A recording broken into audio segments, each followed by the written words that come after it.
বিগত 5.5 মাসে এই প্রথম আনুষ্ঠানিকভাবে আমরা একটি কর্মসূচি পালন করছি। এই 5.5 মাসে এই ছাত্রদল শুধুমাত্র নীরবে নিবৃত্তে সাধারণ শিক্ষার্থীদের মনোভাব নিয়েই ছাত্র রাজনীতি করেছে।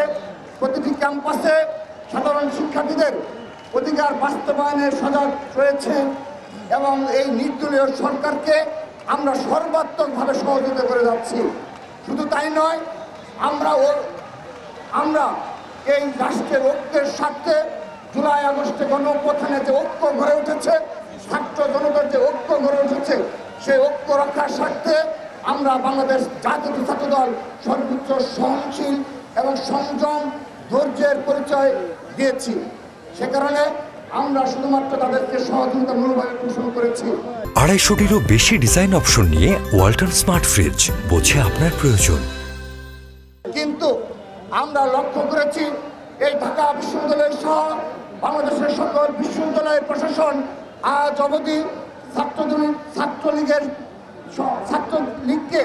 ছাত্রলীগের একজন নেতা কর্মীকেও বিচারের আওতায় নিয়ে আসার জন্য তারা সামান্যতম সদিচ্ছা পোষণ করছে না।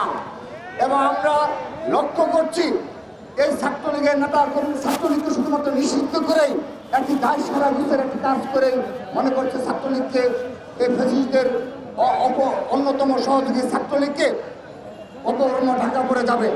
কিন্তু আমরা আনুষ্ঠানিকভাবে আজকের এই মার্চ ফর জাস্টিস কর্মসূচির মাধ্যমে বাংলাদেশের সকল শিক্ষা প্রতিষ্ঠানের প্রশাসনকে অনুরোধ জানাচ্ছি, সম্মানিত ভিসি স্যারদের এবং প্রিন্সিপাল স্যারদের অনুরোধ জানাচ্ছি, এই সবগুলো ক্যাম্পাসে বিগত 15.5 বছরে যে সকল ছাত্র দলের নেতা কর্মীদের উপর সন্ত্রাসী কায়দায় বারবার হামলা করা হয়েছে, হত্যা করা হয়েছে, এই সে সকল ছাত্রলীগের নেতা কর্মীদের বিচারের আওতায় দ্রুততম সময় নিয়ে আসতে হবে।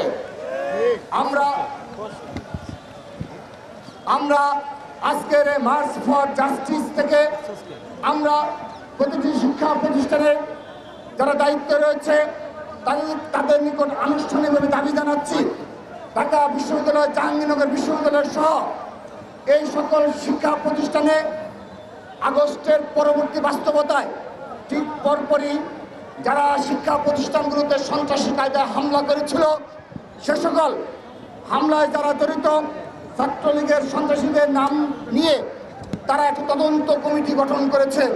কিন্তু আজকে প্রায় 5.5 মাস অতিবাহিত হয়েছে, আমরা ঢাকা বিশ্ববিদ্যালয়ের কোনো তদন্ত প্রতিবেদন পাইনি, আমরা জাহাঙ্গীরনগর বিশ্ববিদ্যালয়ের কোনো তদন্ত প্রতিবেদন পাইনি, আমরা বাংলাদেশের একটি শিক্ষা প্রতিষ্ঠানের কোনো তদন্ত রিপোর্ট আলোর মুখ দেখিনি। আমরা এই 5.5 মাস অপেক্ষা করেছি, আমরা তাদেরকে সহযোগিতা করেছি। কিন্তু আজকের এই মার্চ ফর জাস্টিস থেকে বলতে চাই, আপনারা অনতিবিলম্বে ছাত্রলীগের সম্পর্কে প্রতিবেদন প্রকাশ করবেন, তদন্ত প্রতিবেদন প্রকাশ করতে হবে এবং যারা জড়িত তাদের ছাত্রত্ব বাতিল সহ আইনানুগ ব্যবস্থা গ্রহণ করতে হবে। এবং প্রতিটি ক্যাম্পাসে এই যারা ফেসিবাদের সহযোগী হিসেবে ভূমিকা পালন করেছে, ফেসিবাদের দূষণ হিসেবে পরিচিত ছিল, তাদের সম্পর্কে আপনাদের সুস্পষ্টভাবে তদন্ত প্রতিবেদনে উল্লেখ থাকতে হবে এবং সে অনুযায়ী আপনাদের ব্যবস্থা গ্রহণ করতে হবে। আমরা আজকে কোনো আলটিমেটাম দিচ্ছি না, আমরা শুধুমাত্র আপনাদেরকে দ্রুততম সময়ে এই বিচার প্রক্রিয়া শুরু করার জন্য অনুরোধ জানাচ্ছি। 5.5 মাস অতিবাহিত হয়েছে, আপনারা যত দেরি করবেন তত এই ফেসিবাদ নির্মূল প্রক্রিয়া আরও কষ্টসাধ্য হবে, তাদের পুনর্বাসন আরও সহজতর হবে। সেজন্য আপনারা সেই ইতিহাসের দায়ভার থেকে নিজেকে রক্ষা করতে হলেও ছাত্রলীগকে এবং ফেসিবাদের দূষণদেরকে আইনের আওতায় নিয়ে আসার জন্য উদ্যোগ গ্রহণ করবেন। প্রিয় উপস্থিতি, আমরা দেখেছি সর্বশেষ জুলাই আগস্ট আন্দোলনে আমরা যে ছাত্র জনতার যে ঐক্য গড়ে উঠেছিল, সেখানে সকল ছাত্র সংগঠনগুলো এক এবং ঐক্যবদ্ধভাবে জুলাই আগস্টে লড়াই করেছে, সংগ্রাম করেছে।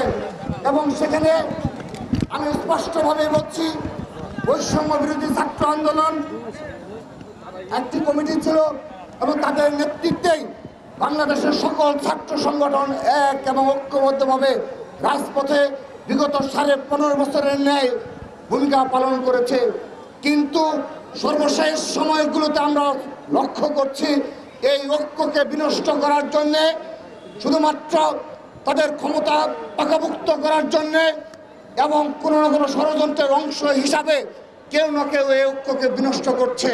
ছাত্রদল স্পষ্টভাবে বলতে চায়, আমরা এখনো বাংলাদেশের সকল ছাত্র সংগঠন এক এবং ঐক্যবদ্ধ রয়েছি ফ্যাসিবাদের বিরুদ্ধে। আমরা এক এবং ঐক্যবদ্ধ রয়েছি বাংলাদেশের স্বাধীনতা সার্বভৌমত্ব রক্ষায়। আমরা বাংলাদেশের সকল ছাত্র সংগঠন এক এবং ঐক্যবদ্ধ রয়েছি। কিন্তু যারা এই জুলাই আগস্টের আন্দোলনকে কুক্ষিগত করতে চায়, যারা একত্রিত দাবি করতে চায়, তারা যেন এই ঐক্যকে বিনষ্ট করতে না পারে, সেজন্য তারা যেন সেজন্য দায়িত্বশীল ভূমিকা পালন করে। আমরা আজকের এই মার্চ ফর জাস্টিস থেকে অনুরোধ জানাচ্ছি, আমরা শান্তভাবে, সংযমভাবে, ধৈর্য সহকারে আমরা সব কিছু অবজারভেশন করছি।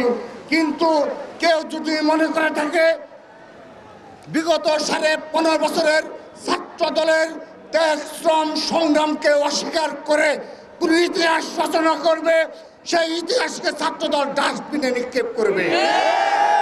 আমরা তাদেরকে হুঁশিয়ারি উচ্চারণ করতে চাই, আপনারা এমন কোনো কর্মকাণ্ডে লিপ্ত হবেন না যে যা দ্বারা আমাদের ঐক্য নষ্ট হয়। এই বাংলাদেশের সকল ছাত্র সংগঠনের যে ঐক্য গড়ে উঠেছে জুলাই আগস্টে, সেই ঐক্য ধ্বংস হয়ে যায় এবং কোনো ষড়যন্ত্রের অংশ হিসাবে আপনারা লিপ্ত থাকেন, সে বিষয়টি যেন কোনো ছাত্র সমাজ পরিলক্ষিত না হয়, সে বিষয়ে আপনারা স্পষ্টভাবে আপনাদের অবস্থান ব্যক্ত করবেন।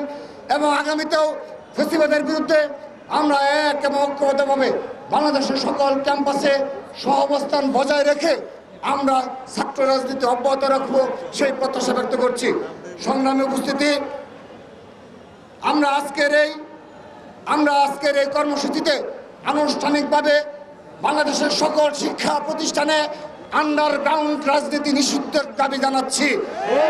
এই বাংলাদেশে যেহেতু ফ্যাসিবাদের পতন হয়েছে, যেহেতু খুনি হাসিনার মতো একটা ভয়ঙ্কর ফ্যাসিবাদ পতন হয়েছে, সেজন্য আমরা মনে করি এই বাংলাদেশে আর আন্ডারগ্রাউন্ড রাজনীতির কোনো বাস্তবতা নেই। সেজন্য তারপরও কোনো ছাত্র সংগঠন যদি আন্ডারগ্রাউন্ড রাজনীতিতে লিপ্ত থাকে, আমরা ধরে নেব তারা সেই অতীতের ন্যায় 1971 সালের ন্যায় আবারও কোনো বড় কোনো ষড়যন্ত্রে লিপ্ত রয়েছে। এবং সর্বশেষ জুলাই আগস্টে ছাত্র জনতার যে ঐক্য রয়েছে, সেই ঐক্যকে যে অভূতপূর্ব ঐক্য গড়ে উঠেছিল, সেই ঐক্যকে বিনষ্ট করার জন্য যে পায়তারা চলছে, আমরা সেই নিন্দা জানাই। এবং আমরা আজকের এই মার্চ ফর জাস্টিস থেকে সর্বশেষ পর্যায়ে শুধু একটি কথা বলে আমি আমার বক্তব্য শেষ করছি। ছাত্রলীগের বিচার যে পর্যন্ত সম্পূর্ণ না হবে, যে পর্যন্ত ফ্যাসিবাদের সাথে যারা জড়িত ছিল, সকল ক্যাম্পাসে ফ্যাসিবাদের সাথে যারা জড়িত ছিল, তাদের বিচার যতদিন সুনিশ্চিত না হবে, ততদিন বাংলাদেশ জাতীয় ছাত্র দল আজকের এই মার্চ ফর জাস্টিসের ন্যায় রাজপথে অবস্থান গ্রহণ করবে।